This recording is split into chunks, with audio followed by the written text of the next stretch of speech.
Canadian government wants home ownership to become more affordable, and they've also made it very clear they want higher immigration too. But at current inventory levels, mixed with the slow rate that we are building new homes, that's kind of like inviting 20 people over for dinner and only ordering one pizza. In today's video, I'll be discussing once again the fundamental supply and demand issue we have in this country, and break down what this means and go over some of the ways that we've tried to combat the growing unaffordability here in Canada. I'm Brandon O'Quinn, and I have a passion for sharing educational information surrounding the local real estate market here in the Quinte region and across Canada as a whole, so viewers can stay informed. If you have questions or want to chat about the market, you can book a call directly with me by clicking on the first link in the description. And if you find the information I discussed to be valuable, feel free to share with the people around you. Like, subscribe, and click that notification button so you don't miss a single video. So according to Stats Canada, we're expecting 1.45 million new people into the country by 2025, and they'll all have one thing in common: the need for somewhere to live. Supply and demand is a common theme that I talk about in my videos, but when we think long term, which is the way that I feel we should all be thinking about real estate, the biggest factor affecting our country's affordability is our rapidly growing population, limited supply, and a lack of ability to build at the rate that we need to if we want to make the dream of home ownership realistic for Canadians now and into the future. I wanted to share an article with you guys that I came across recently, and this was published in the Real Estate magazine on March 13th this past week. And the title might look familiar. It reads, "Canada will have 1.45 million new homebuyers by 2025. Where will they live?"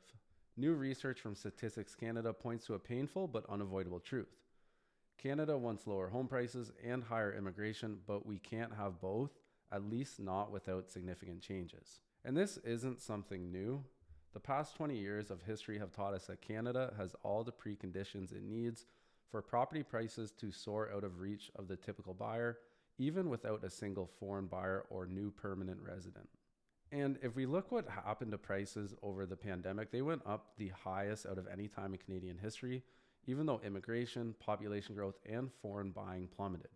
And around the height of things in January of 2023, the Canadian Real Estate Association reported the national average home price was $612,000, which was 10 times the median household income after taxes. And yes, prices have fallen since the pandemic boom, but one thing I want to point out, which is actually pretty interesting, is even though prices are now lower, if you factor in the average monthly expense, considering the interest rates went up, it's typically more expensive than it would have been when you purchased a house at the height of things.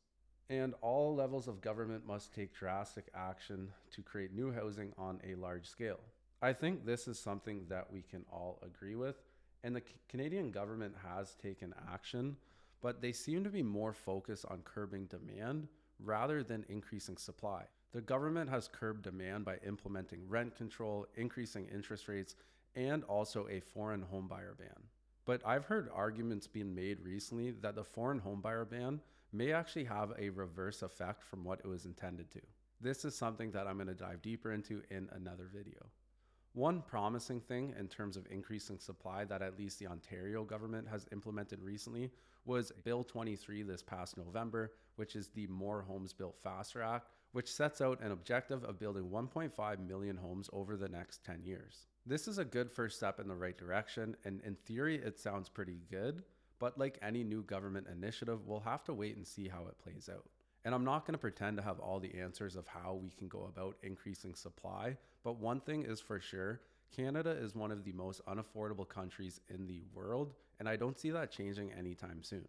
At this rate, owning a home in Canada is becoming more of a luxury and not for the average person.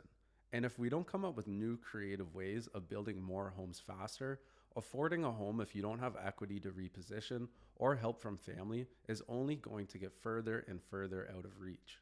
Based on everything I've talked about in this video, if you're contemplating purchasing a home, or if you've recently bought something and you're wondering if your investment is going to be safe, I hope this makes it very, very clear that if you want to take the guessing game out of real estate, simply buy and hold.